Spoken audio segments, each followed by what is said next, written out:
अभी तक human evolution की सीरीज में हमने देखा है कि इंसान इस दुनिया पर आया कैसे और फिर कैसे हमने इकट्ठा रहना शुरू किया और नॉलेज की मदद से दिन ब दिन तरक्की करते चले गए। लेकिन अब एक और सवाल ये पैदा होता है कि आखिर ह्यूमैनिटी का फ्यूचर है क्या। आज से चंद सौ साल पहले तक इंसानों के पास ना तो कोई इलेक्ट्रिसिटी थी, ना एरोप्लेन, ना कंप्यूटर और ना ही इंटरनेट। लेकिन आज हम दुनिया के दूसरे कोने पर बैठे किसी इंसान को एक सेकंड में कॉल कर उससे फेस टू फेस बात कर सकते हैं और वो जिंदगी गुजारते हैं जो कि शायद आज से 100 साल पहले तक कोई बादशाह भी इमेजिन नहीं कर सकता था।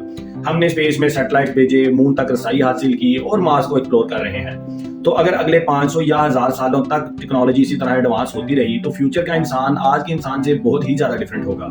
हो सकता है कि अगले 100 सालों में हम मार्स पर परमानेंट सिटीज बना चुके हों, हो सकता है मून पर हमारे रिसर्च स्टेशन हों और शायद एक दिन हम सोलर सिस्टम के दूसरे प्लैनेट्स और मून्स को भी एक्सप्लोर कर रहे हों। लेकिन सबसे इंटरेस्टिंग पॉसिबिलिटी है स्टार्स। हमारे सूरज ही की तरह मिल्की वे में बिलियंस ऑफ स्टार्स हैं और बहुत से स्टार के अराउंड सूरज की तरह ही प्लैनेट्स भी हैं।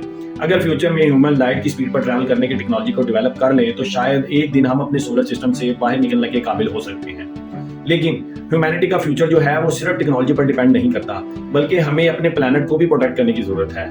वार्स को कंट्रोल करना होगा, अपने प्लैनेट के रिसोर्सेज को वाइसली यूज करना होगा और सबसे इंपॉर्टेंट चीज, अपने नॉलेज को नेक्स्ट जनरेशन तक ट्रांसफर करते रहना होगा। क्योंकि ह्यूमैनिटी की सबसे बड़ी स्ट्रेंथ सिर्फ हमारा ब्रेन नहीं है, बल्कि वो कलेक्टिव नॉलेज है कि जिसकी वजह से आज हम इतनी तरक्की कर पाए हैं। और शायद फ्यूचर में इंसान सिर्फ एक प्लैनेट की स्पीशी नहीं रहेगा। हो सकता है अर्थ हमारा पहला घर हो, उसके बाद हमारा दूसरा घर हो मार्स, और फ्यूचर में स्टार्स के अराउंड हमारे पास मल्टीपल घर हो। लेकिन एक बात याद रखो, ये फ्यूचर गारंटेड बिल्कुल भी नहीं है। ये सिर्फ पॉसिबिलिटीज हैं और इन पॉसिबिलिटीज को रियलिटी बनाना आज के ह्यूमन के डिसीजन पर डिपेंड करता है। हमारी स्टोरी बिलियंस ऑफ ईयर पहले शुरू हुई और यूनिवर्स की लाइफ के स्केल के ऊपर अगर देखा जाए तो ये अभी एक बिल्कुल ही छोटा सा मोमेंट गुजरा है। लेकिन हमारी कहानी का अगला चैप्टर अभी लिखा जाना है।